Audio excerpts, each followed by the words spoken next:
Spécificité de la vie dans la divine volonté, suite. La semence de vie divine. La joie de Dieu, se reproduire dans les âmes.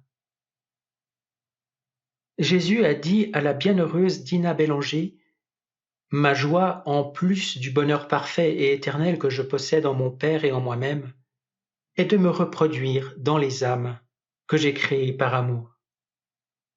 Plus une âme me permet de me reproduire vraiment en elle, plus je ressens de bonheur et de repos en elle. La plus grande joie qu'une âme puisse me donner est de me laisser l'élever à la divinité.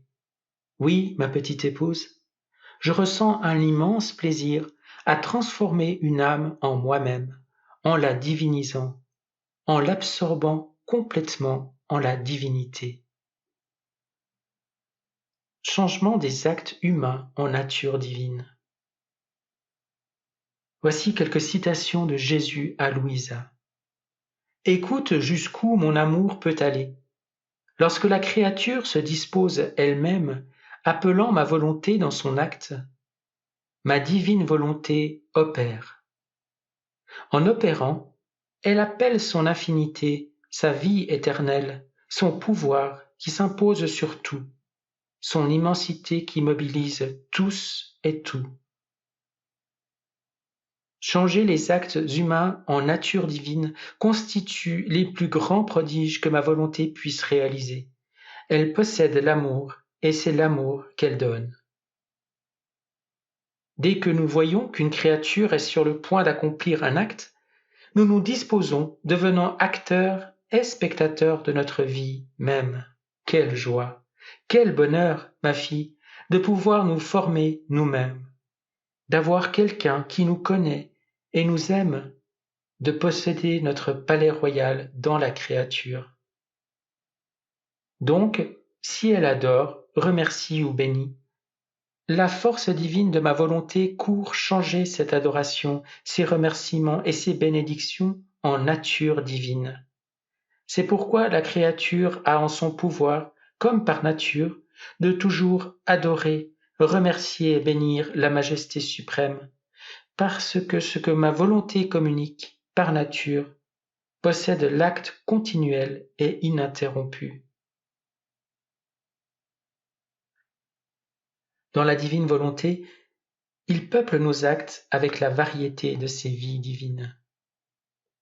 Jésus dit encore, « Fille de ma volonté, chaque chose que la créature réalise en gardant ma volonté comme principe et vie, aussi petite qu'elle puisse être, contient une vie divine. C'est pourquoi dans la mer sans fin de ma volonté et de mon amour, l'on peut voir bien des petites vies d'amour et de lumière, nageant et flottant, qui ont pris leur place à l'intérieur de notre mer. Oh, comme nous nous sentons remboursés, considérant que ce que la créature nous a donné par son petit amour est vie d'amour. Et ce qu'elle nous a donné en réalisant ses actes est vie de lumière. Elles ont été formées au centre de la vie de notre fiat, qui possède la vraie vie. Et dès lors, les vies viennent de lui. Mon fiat les crée d'abord en les formant en lui, puis les aimait, les libérant de son sein divin. C'est pourquoi chaque amour possède la vie de l'amour. Chaque adoration possède la vie de la divine adoration. Chaque vertu exercée possède la vie de la bonté divine, la sagesse, la force, le pouvoir, la sainteté. Louisa disait, « Je pouvais voir toutes ces vies dans le soleil, dans les étoiles, dans l'air, dans le vent et dans la mer. Chaque je t'aime était une vie d'amour qui courait prendre sa place d'honneur à l'intérieur des mers divines. Quel enchantement, quelle beauté! Combien de surprises inexprimables! Je restais muette et je ne savais que dire. Et Jésus de reprendre, « Ma fille, as-tu vu? Combien de rares beautés de vie ma volonté peut réaliser? Son amour et sa jalousie sont tels qu'elle les garde à l'intérieur de sa propre mère.